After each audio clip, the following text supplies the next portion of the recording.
Hello students, welcome to our channel Step by Step Mathematics. Today we will do the MCQs of chapter 1 Real Numbers class 10th.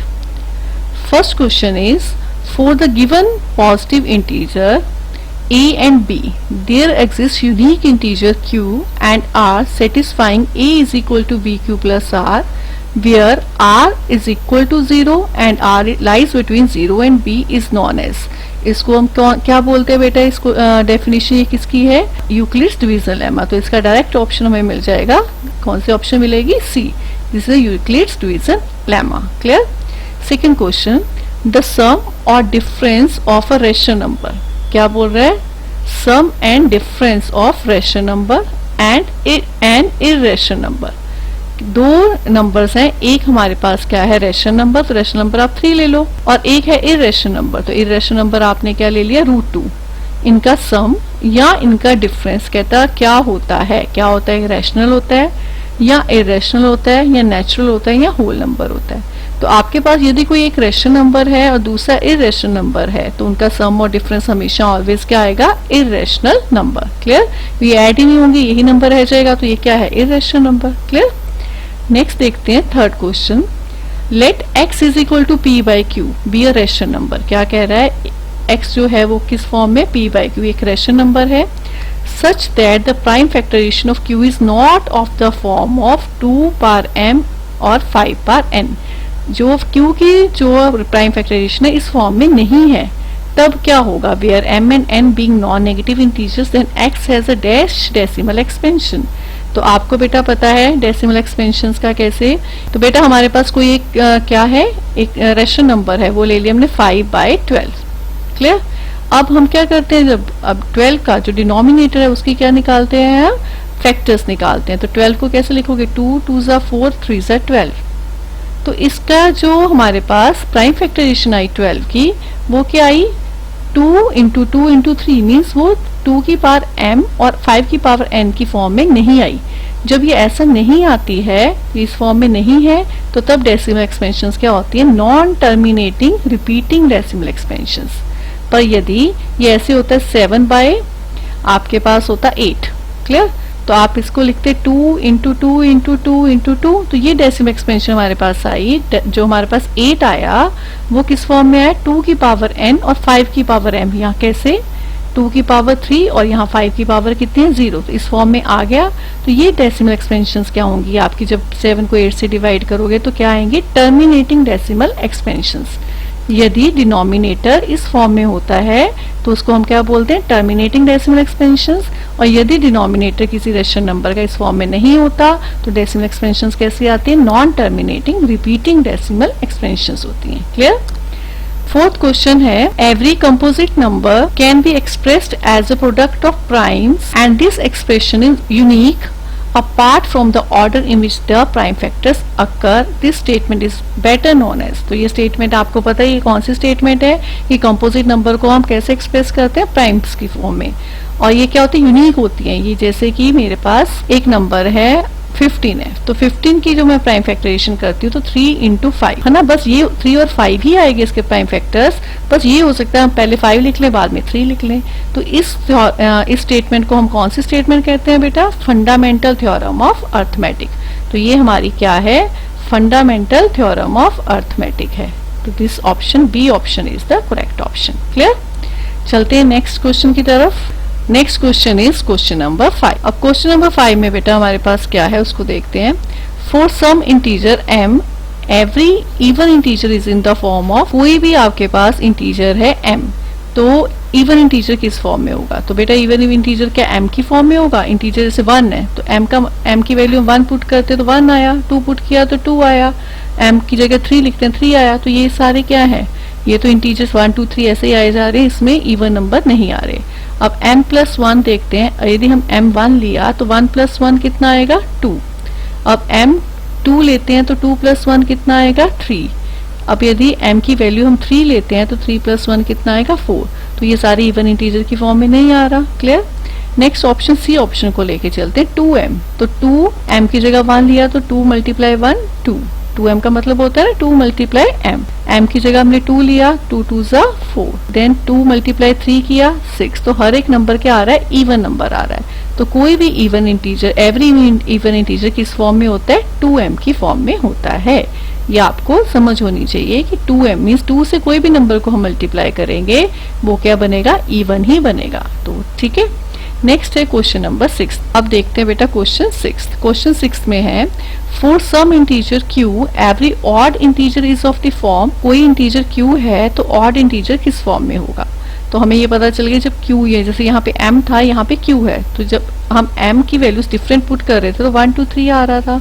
ऐसे q की value जब हम 1 2 3 different put करेंगे तो 1 2 3 आएगा, 4 5 6 ऐसे answers आएंगे। मीन्स कुछ नंबर ऑड आएंगे, कुछ नंबर इवन आएंगे। तो ये वाली ऑप्शन गलत हो गई। q+1 जब किया, जैसे हमने m+1 किया तो इसमें क्या आया था 2 3 4, तो मीन्स कुछ नंबर इवन आए, कुछ नंबर ऑड आए। अब थर्ड ऑप्शन में जो है हमारे पास क्या है 2q, तो जैसे 2m में सारे नंबर क्या आए थे, इवन, तो उसने हमसे पूछा क्या है, ऑड आने चाहिए, ऑड इंटीजर आने चाहिए। तो 2q करते हैं तो इवन आने वाले हैं। अगला करते हैं 2q+1, तो इसमें मैंने q की वैल्यू 1 लिया, तो 2 इंटू 1 प्लस 1 कितना आएगा 3, 2 1 2 प्लस 1 3। q की वैल्यू 2 लिया तो 2 2 4 प्लस 1 5। ऐसे में डिफरेंट वैल्यूज q की ले रही हूँ तो मेरे पास क्या आ रहे हैं, ऑड नंबर्स आ रहे हैं। तो this option is the correct option 2q+1। 7th question है आपके पास, the unit digit obtained on simplifying 207 multiply 39 multiply 72 multiply 94। जब कहता आप इन सबको मल्टीप्लाई करोगे तो यूनिट डिजिट क्या आएगा। तो इसके लिए आप ये नहीं है कि आप सबको मल्टीप्लाई करने लग पड़े, 207 को 39 से, फिर 13 जो आंसर आएगा उसको 72 से, फिर 94 से, ऐसा नहीं करना। आपको यूनिट डिजिट पूछा गया है तो आपने यूनिट डिजिट ही बताना है। तो वो क्या है हमारे पास, हम यूनिट डिजिट्स की मल्टीप्लाई करेंगे। 7 मल्टीप्लाई 9 मल्टीप्लाई 2 मल्टीप्लाई 4, ये करेंगे। ठीक है, तो 7 9 63 मल्टीप्लाई 2 4 8, तो इसके यूनिट डिजिट कर लिया तो 8 3 24। तो लास्ट डिजिट क्या आ रहा है हमारे पास, यूनिट डिजिट क्या आ रहा है 4। तो option c is the correct answer. Clear. तो उसने क्या बोला, जब हम इन सब नंबर्स को मल्टीप्लाई करेंगे तो यूनिट डिजिट क्या आएगा, तो हमें सिर्फ यूनिट डिजिट की मल्टीप्लिकेशंस करनी है। क्लियर। नेक्स्ट है हमारे पास क्वेश्चन नंबर 8। 8th क्वेश्चन में है total number of even prime number is. तो प्राइम नंबर्स क्या होते हैं, वो नंबर जिसके सिर्फ 2 फैक्टर्स होते हैं, एक नंबर अपने आप और दूसरा 1। क्लियर। तो इवन प्राइम नंबर कौन से हैं, तो इवन प्राइम नंबर हमारे पास कौन सा है बेटा, ओनली 1, वो क्या है 2। 2 is a even prime number क्योंकि इसके फैक्टर एक 1 है और एक 2 है, तो दो फैक्टर्स हैं इसके, तो it is a even prime number. तो how many even prime numbers, we have only 1 even prime number. संख्या में कितने हैं, काउंटिंग में कितने हैं, ये 1। क्वेश्चन नंबर 9 है आपके पास बच्चे। 9 में पूछा गया how many rational numbers can be obtained between 2 and 3। 2 और 3 के बीच में कितने रेशनल नंबर होंगे, तो there are infinite rational numbers. कोई भी दो नंबर्स के बीच में कितने रेशनल नंबर्स होंगे, इनफाइनाइट। वो कैसे, आपने क्वेश्चन भी सॉल्व किए हैं, find 10 rational numbers between 2 and 3। तो ऐसे आप उसी तरीके से आप 100 रेशनल नंबर्स भी 2 और 3 के बीच में फाइंड कर सकते हो, 1000 भी फाइंड कर सकते हो। मींस इनफाइनाइट नंबर्स हैं 2 और 3 के बीच में जो रेशनल नंबर्स हैं। ठीक है। नेक्स्ट है इसका ऑप्शन क्या आ गया, C. Next is question number 10। If m raised to the power n is equal to 32, यदि ऐसा है where m and n are positive integers then value of n power mn, आपको इसकी वैल्यू निकालनी है। This is written n power mn। Clear. तो m raise to the power n is equal to 32। तो इसको देखो बेटा 32 कैसे आ सकता है, आप देखोगे तो 2 रेज टू द पावर 2 2 4 2 8 8 2 16 2 32, तो 2 raise to the power 5 is equal to 32 होता है। मीन्स जब मैं कंपेयर करती हूँ इसको और इसको, तो मेरे पास m की वैल्यू कितनी आई, m आ गया 2 और n कितना आ गया 5। क्लियर। अब हमें इसकी वैल्यू निकालनी है, तो इसके लिए हम क्या करेंगे, n की वैल्यू कितनी है 5 और m इंटू n, mn का मतलब m इंटू n पावर में 2 into 5, but we get 5 raise to the power 10। This is the answer.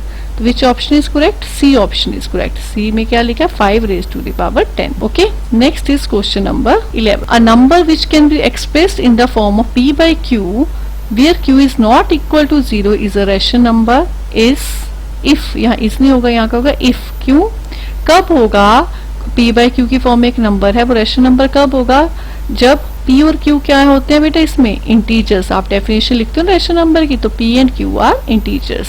तो D option is the correct answer. Clear? Now we will move to the question number 12. Question number 12 is n square minus 1 is divisible by 8 if n is an integer, if n is a natural number, if n is an odd number or if n is an even number. हमें ये find करना है।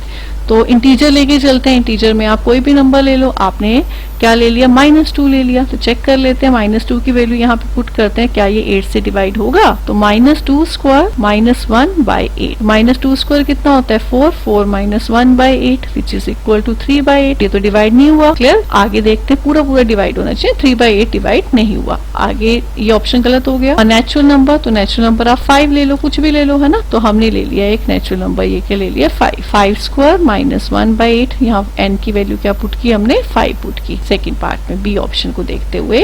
तो हमारे पास है 25 -1/8 24 आया। ठीक है, ये तो डिवाइड हो जाता है। अब हमने 6 ले लिया, नेचुरल नंबर 6 भी है। 6 square -1/8 which is equal to 36 -1/8 that is 35/8। अब ये तो पूरा पूरा डिवाइड नहीं होता, तो ये ऑप्शन भी क्या हो गई? गलत हो। अब सी ऑप्शन देखते हैं, an odd number. Odd number को पुट करके देख लेते हैं भाई, कोई ऑड नंबर। तो ऑड नंबर में 1 पुट किया। 1 स्क्वायर -1/8 किस में पुट कर रहे हैं? क्वेश्चन में, स्टेटमेंट में। क्वेश्चन का में ये दिया हुआ ना, क्वेश्चन में पुट कर रहे हैं। तो 1 स्क्वायर -1 कितना आएगा? 0/8 विच इज इक्वल टू 0। ये डिवाइड हो गया। हमने 1 से चेक किया, एक आधे और नंबर से चेक कर लेते हैं, 3 से चेक कर लेते हैं। 3 स्क्वायर -1/8 कितना आएगा? 9 - 1 8/8। ये भी डिवाइड हो रहा है। और कंफर्म करने के लिए एक और से कर लेते हैं, 5 ऑड नंबर है, तो 25 - 1 24/8 ये भी डिवाइड हो रहा है। तो हमारे पास क्या आया? ऑड। जब ऑड नंबर होता है तो n स्क्वायर -1/8 क्या होता है? इसको डिवाइड करता है। ऑड नंबर, यदि n की वैल्यू ऑड नंबर होती है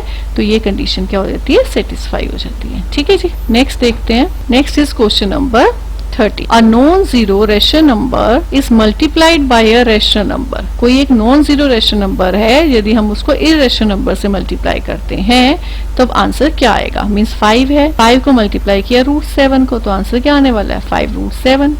ऐसे 3 को मल्टीप्लाई करते हैं हम √3 से, तो आंसर क्या आने वाला है? 3√3। तो हमेशा आंसर क्या आने वाला है? Irrational number. और उसने एक वर्ड लिखा है इसमें, नॉन जीरो। यदि यहाँ पे वो नॉन जीरो नहीं लिखता तो कई केस में आ सकता है, 0 से मल्टीप्लाई करेंगे तो आंसर 0 आने वाला है। तो 0 तो रेशनल नंबर होता है, इसलिए उसने इस कंडीशन को क्या कर दिया? रिमूव कर दिया। उसने कहा नॉन जीरो। तो which option is correct? A option is the correct. Clear? Next is question number 40. The largest number which divides 70 and 125 leaving remainder 5 and 8 respectively. मैं 70 से डिवाइड करें जिस नंबर को लार्जेस्ट नंबर ढूंढना है, तो डिवाइड करने पर रिमाइंडर कितना है? 5। तो हम 70 में से 5 को क्या कर देंगे? माइनस। ये आ गया 65। और जब 125 को हम क्या कर, लार्जेस्ट नंबर ढूंढना है जिसको हम 125 से डिवाइड करें और रिमाइंडर क्या आएगा तब? 8। तो इसे 125 में से 8 को माइनस कर देंगे, तो ये आएगा 117। लार्जेस्ट नंबर निकालने के लिए हम क्या निकालते हैं? HCF। तो HCF निकाल लेते हैं। 117 यहाँ लिखा 65। 65 को माइनस किया, 7 - 5 2, 11 - 6 5। अब क्या लिखेंगे यहाँ पे? फिर से 65, 52, 3 and 1 13। तो कौन सा नंबर है? क्या आंसर आएगा इसका? 13। 13 एक ऐसा नंबर है जब मैं उसको 70 से डिवाइड करूंगी तो रिमाइंडर क्या आएगा? 5 आ गया 5। और यदि मैं उसको किससे डिवाइड करूंगी? आगे 125 से डिवाइड करूंगी, रिमाइंडर कितना आना चाहिए? 8। 139 सा 117, तो रिमाइंडर कितना आ गया? 8। क्लियर? तो 13 is the correct answer. Okay, next देखते हैं question number 15। The product of a non zero rational number and an irrational number. ये क्वेश्चन सेम रिपीट कर गया। प्रोडक्ट करना है नॉन जीरो रेशनल नंबर का और इरेशनल नंबर का, तो ये आपको पता है always irrational number. Clear? Next करते हैं बच्चे। 16th क्वेश्चन में क्या है? If we write 0.5 r as a rational number we get. यदि हम 0.5 बार को रेशनल नंबर की फॉर्म में लिखेंगे तो हमें क्या मिलेगा? तो आपको पता है क्या करेंगे? x है, यहाँ पे बार एक पे है तो इसको ऐसे लिखते हैं 0.555 ऐसे लिख सकते हैं। क्योंकि बार एक डिजिट पर है तो हमारा डेसिमल एक डिजिट शिफ्ट करेगा, तो उसको शिफ्ट करने के लिए क्या करना पड़ेगा? इस इक्वेशन को 10 से मल्टीप्लाई करना पड़ेगा। तो हम लिखेंगे 10x इज इक्वल टू, जब x को 10 से किया 10x आगे, जब इस इक्वेशन को इस नंबर को हम 10 से से करेंगे तो क्या आएगा 5.555 ऐसे आएगा। अब क्या करते थे बेटा, हम फर्स्ट इक्वेशन था ये वाली, इस इक्वेशन को हम इस सेकंड इक्वेशन से क्या करते थे, सब्ट्रैक्ट करते थे। मैं यहाँ पे x लिख लेंगे 0.555 सो ऑन। अब नेक्स्ट स्टेप क्या होता था, माइनस करने का, 10 माइनस 1, यहाँ कुछ नहीं है तो 1 है, 9x इज इक्वल टू 5.000। तो x कितना आ जाएगा हमारा 5/9। तो हमने 0.5 बार को किस फॉर्म में किया, रेशनल नंबर में 5/9 बताया। This option is the correct. ठीक है जी। 17 क्वेश्चन है, इररेशनल नंबर बिटवीन 2 and 3 2 और 3 के बीच का इररेशनल नंबर बताना है। इररेशनल नंबर क्या होते हैं, जो कभी भी खत्म नहीं होते, बढ़ते जाते हैं और ना ही रिपीट करते हैं। तो जैसे 2.5 तो टर्मिनेट है तो ये रेशनल नंबर हुआ, 2.001 भी टर्मिनेट हो रहा है तो ये भी रेशनल हुआ, 2.1 भी हुआ। तो ये वाला जो नंबर है 2.1 6 टाइम्स 3, और सी ऑप्शन में क्या है हमारे पास 2.13333333456 और सो ऑन, ये बढ़ता ही जा रहा है। तो इररेशनल नंबर की यही पहचान होती है जो कभी खत्म नहीं होता और जो इसमें जो है ये डेसिमल एक्सपेंशन रिपीट नहीं करती है। तो ये क्या है हमारा irrational number. The least number that is divisible by all the numbers from 1 to 10, वो नंबर ढूंढो जो सबसे छोटा हो और 1 और 10 सब नंबरों से डिवाइड होता हो। तो लीस्ट बोला है तो we will find the LCM. किसका एलसीएम निकालना है, 1 to 10, 1 2 3 4 5 6 7 8 9 and 10। तो इसका एलसीएम निकालेंगे, इसके सॉरी हम क्या निकालेंगे, 1 to 10 के फैक्टर्स निकालेंगे लीस्ट नंबर ढूंढने के लिए। तो हमने लिख लिया 1 से लेकर 10 तक। तो शुरू करते हैं 2 से, 2 1s are 2, 3 as it is, 2 2s are 4, 5 as it is, 2 3s are 6, 7 as it is, 2 4s are 8, then 9 and 2 5s are 10। Again 2 से, 2 1s are 2, 2 2s are 4। अब बच्चे किससे करेंगे, हम 3 से कर लेते हैं, 3 1s are 3, 3 1s are 3, 2 as it is, 3 3s are 9 and 5।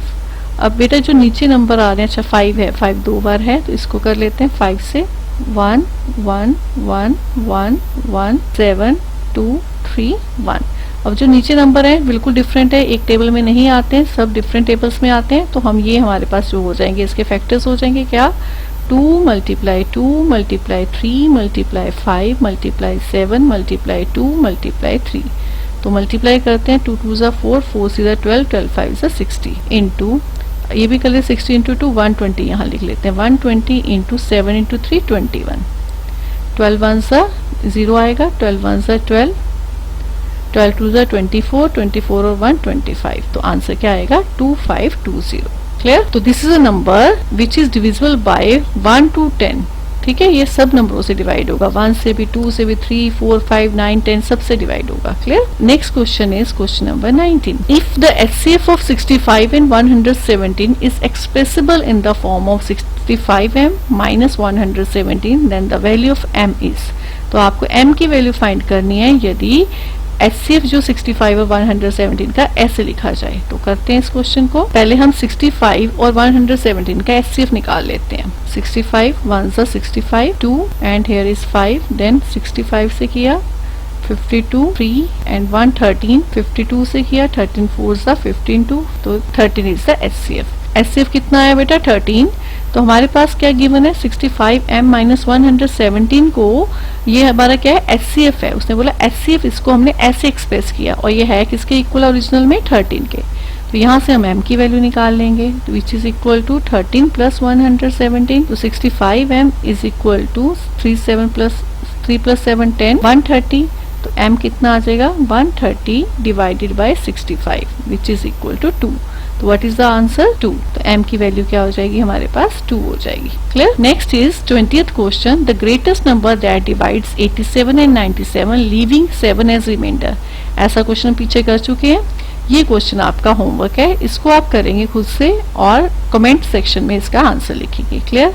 अभी हमारे पास इस चैप्टर के और भी क्वेश्चंस है, 30 क्वेश्चंस और हैं, उसको हम नेक्स्ट वीडियो में करेंगे।